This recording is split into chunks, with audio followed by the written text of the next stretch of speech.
নমস্কাৰ। এই মুহূৰ্তত আহি পৰিছে ৰাজ্যৰ 3,30,000 উচ্চতৰ মাধ্যমিকৰ পৰীক্ষা দিয়া ছাত্ৰ ছাত্ৰীৰ বাবে এক খুবেই গুৰুত্বপূৰ্ণ খবৰ। আৰু যিসকলৰ পৰীক্ষা বেয়া হৈছে তেওঁলোকৰ বাবে আছে এটা ভাল খবৰ। এতিয়া সোনকালে কমেণ্ট কৰি জনোৱাচোন কাৰ কাৰ কি পৰীক্ষা বেয়া হৈছে। লগতে যিসকলৰ অসমীয়া পৰীক্ষা বেয়া হৈছে আৰু ফেইল কৰিম বুলি ভাবি আছা তেওঁলোকেতো এই ভিডিঅ'খন চাবাই। আৰু যদিহে কোনোবা মেট্ৰিক শিক্ষাৰ্থীয়ে আমাৰ এই ভিডিঅ'খন চাই আছা তেন্তে কমেণ্ট বক্সত HSLC ষ্টুডেণ্ট লিখি কমেণ্ট কৰা। পিছলৈ তোমালোকৰ বাবেও ভিডিঅ' আহি আছে। মৰমৰ শিক্ষাৰ্থীসকল, তোমালোকে আমাক কমেণ্ট কৰিছা যে ইংৰাজী আৰু অসমীয়া বিষয়ত গ্ৰেছ মাৰ্ক দিব নে নাই।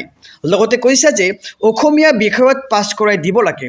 এতিয়া কথাটো হ'ল যে তোমালোকে অসমীয়া বিষয়ত গ্ৰেছ মাৰ্ক পাবা নে নাই, লগতে কেইটা বিষয়ত আৰু কিমান নম্বৰকৈ গ্ৰেছ মাৰ্ক পাবা, এই সকলোবোৰ তথ্য আজিৰ এই ভিডিঅ'খনৰ যোগেদি তোমালোকে জানিব পাৰিবা।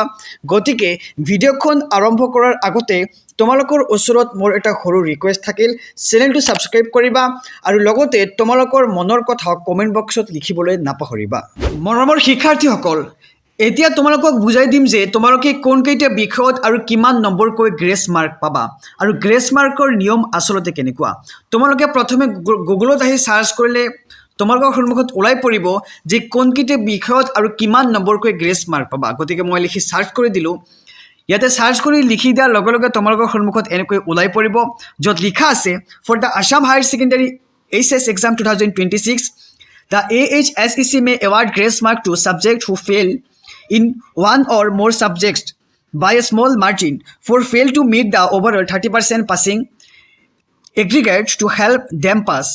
These marks are typically added to improve the grade for allow a student to pass. গতিকে তোমালোকে বুজিব পাৰিলা যে গ্ৰেছ মাৰ্ক দি তোমালোকক পাছহে কৰাই দিয়া হয়। যদিহে মই তোমালোকক উদাহৰণে বুজাই দি আছোঁ।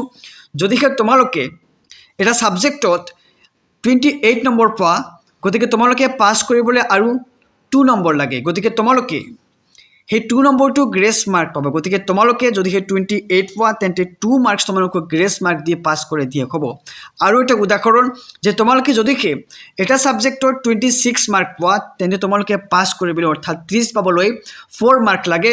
গতিকে তোমালোকক সেই 4 মাৰ্কটো দি পাছ কৰি দিয়া হ'ব আৰু সেইটো হ'ব তোমালোকৰ গ্ৰেছ মাৰ্ক। এতিয়া কথা হ'ল যে তোমালোকে কিমান নম্বৰ গ্ৰেছ মাৰ্ক পাবা, অৰ্থাৎ তোমালোকে মেক্সিমাম কিমান নম্বৰ গ্ৰেছ মাৰ্ক পাবা সেইটো তোমালোকে জানিব পাৰিবা। গতিকে তোমালোকক মই বুজাই দি আছোঁ যে গ্ৰেছ মাৰ্কৰ নিয়ম আচলতে কেনেকুৱা, কোন অকল ছাত্ৰ ছাত্ৰীয়ে সেই গ্ৰেছ মাৰ্ক পায়। ইয়াতে তলত লিখা আছে কে details regarding grace mark and passing 2026, অৰ্থাৎ এই বৰ্ষৰ গ্ৰেছ মাৰ্কৰ নিয়ম আচলতে কেনেকুৱা আৰু কোন অকল ছাত্ৰ ছাত্ৰীয়ে পাব। প্ৰথমতে লিখা আছে প্ৰপ'জ। ইয়াতে লিখা আছে to prevent subject from failing by a marginal score. গতিকে ইয়াতে তোমালোকে বুজিব পাৰিলা যে যিসকল ছাত্ৰ ছাত্ৰীয়ে ফেইল কৰিব অৰ্থাৎ ফেইল মাৰ্ক পাব তেওঁলোকক সেই গ্ৰেছ মাৰ্ক দিয়া হ'ব। তাৰপিছত লিখা আছে applicability generally apply to theory papers practical and internal assessment marks are not usually subject to revaluation or changes via grace. অৰ্থাৎ তোমালোকে গ্ৰেছ মাৰ্ক পাবা কেনেকৈ ইয়াতে স্পষ্ট তোমালোকে বুজিব পাৰিলা। তাৰপিছত লিখা আছে eligibility award if the addition allows the student to pass the subject for the overall exam. তোমালোকে ইয়াতে পঢ়ি বুজি ল'বা যিহেতু কি কোৱা হৈছে তোমালোকে বুজিব পাৰিছা। তাৰপিছত লিখা আছে passing criteria student must secure a minimum of 30% in each subject and 30% in aggregate to pass. ছাত্ৰ ছাত্ৰীসকল, তোমালোকে ইতিমধ্যে জানিছা যে গ্ৰেছ মাৰ্কৰ নিয়ম আচলতে কেনেকুৱা, কেনেদৰে গ্ৰেছ মাৰ্ক প্ৰদান কৰা হয় আৰু কোন অকল ছাত্ৰ ছাত্ৰীয়ে এই গ্ৰেছ মাৰ্ক পায়। এতিয়া জানি থোৱা যে তোমালোকক কোনকেইটা বিষয়ত গ্ৰেছ মাৰ্ক দিয়া হ'ব বা কেইটা বিষয়ত তোমালোকে গ্ৰেছ মাৰ্ক পাবা।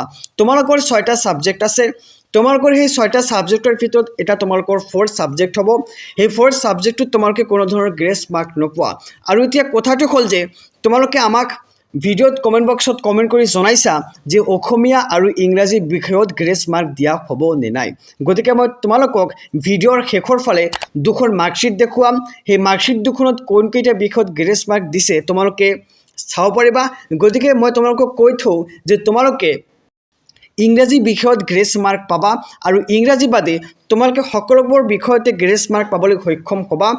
আৰু তোমালোকে অসমীয়া বিষয়ত কিন্তু গ্ৰেছ মাৰ্ক নোপোৱা হয় তোমালোকে ঠিকে শুনিছা তোমালোকে অসমীয়া বিষয়ত গ্ৰেছ মাৰ্ক নোপোৱা আৰু অসমীয়াৰ বাদে তোমালোকে ইংৰাজী সমাজ বিজ্ঞান গণিত সকলোবোৰ বিষয়তে তোমালোকে গ্ৰেছ মাৰ্ক পাবা আৰু গ্ৰেছ মাৰ্ক পাই তোমালোকে উত্তীৰ্ণ হ'ব পাৰিবা এতিয়া মই তোমালোকক দেখুৱাম যে সেই মাৰ্কশিট দুখনত কোনকেইটা বিষয়ত গ্ৰেছ মাৰ্ক দিছে আৰু কেইটা বিষয়ত কিমান নম্বৰকৈ গ্ৰেছ মাৰ্ক দিয়া হৈছে গতিকে তোমালোকে মাৰ্কশিটখন চাবা ভিডিঅ'খন আগতে স্কিপ নকৰিবা তোমালোকে মাৰ্কশিটখন চাই গম পাবা যে তোমালোকে কোনকেইটা বিষয়ত কিমান নম্বৰকৈ গ্ৰেছ মাৰ্ক পাবলৈ সক্ষম হ'বা আৰু যদিহে তোমালোকৰ পৰীক্ষাবোৰ সকলোবোৰ পৰীক্ষা ভাল হৈছে আৰু অসমীয়া সাবজেক্টটো অলপ বেয়া হৈছে তেন্তে চিন্তা নকৰিবা তোমালোকক কেনেবাকৈ হলেও পাস কৰি দিয়া হ'ব গতিকে তোমালোকে সেই চাৰিটা সাবজেক্ট যদি ভাল নম্বৰ পাইছা তেন্তে অসমীয়াৰ কাৰণে তোমালোকে চিন্তা কৰিব নালাগে তোমালোকে অসমীয়া বিষয়টো পাস কৰি যাবা আৰু তোমালোকে এই ভিডিঅ'খন সম্পূৰ্ণকৈ চোৱা যে কোনকেইটা বিষয়ত সেই মাৰ্কশিট দুটাত গ্ৰেছ মাৰ্ক দিয়া হৈছে তোমালোকে এতিয়াখন মাৰ্কশিট চাব পাৰিছা গতিকে এই মাৰ্কশিটখনত তোমালোকে চাব পাৰিবা যে কোনকেইটা বিষয়ত কিমান নম্বৰকৈ গ্ৰেছ মাৰ্ক দিয়া হৈছে তোমালোকে চোৱা যে এইখন 2025 ৰ মাৰ্কশিট হয় আৰু সেই ছাত্ৰজনে কিমান নম্বৰ গ্ৰেছ মাৰ্ক পাইছে তোমালোকে প্ৰথমতে চোৱা ইংৰাজী বিষয়ত উত্তীৰ্ণ হ'বলৈ 30 মাৰ্কছ অৰ্থাৎ 30 নম্বৰ লাগে গতিকে সেই ছাত্ৰজনে পাইছে মাত্ৰ 24 নম্বৰ গতিকে ইয়াক তোমালোকে চাব পাৰিছা স্পষ্টকৈ যে ইংৰাজী বিষয়ত 24 মাৰ্ক পাইছে থিওৰিত আৰু ৰিমাৰ্কছ তোমালোকে চোৱা 26 অৰ্থাৎ গ্ৰেছ মাৰ্ক 6 নম্বৰ দি সেই ছাত্ৰজনক পাস কৰি দিয়া হৈছে গতিকে তোমালোকে কিয় চিন্তা কৰি আছা তোমালোকেও গ্ৰেছ মাৰ্ক পাবা আৰু তোমালোকে এতিয়া তলত চোৱা সোশিয়োলজিত 24 মাৰ্কছ লাগে উত্তীৰ্ণ হ'বলৈ তোমালোকে চোৱা 22 পাইছে গতিকে 2 মাৰ্কছ গ্ৰেছ মাৰ্ক দি সেই ছাত্ৰজনক পাস কৰাই দিয়া হৈছে গতিকে তোমালোকে জানি থোৱা যে তোমালোকৰ মুঠ 6টা সাবজেক্ট হয় 6টাৰ ভিতৰত এটা সাবজেক্ট তোমালোকৰ 4th সাবজেক্ট হ'ব গতিকে সেই ছাত্ৰজনৰ চোৱা এডুকেশ্যন বিষয়টো 4th সাবজেক্ট হৈছে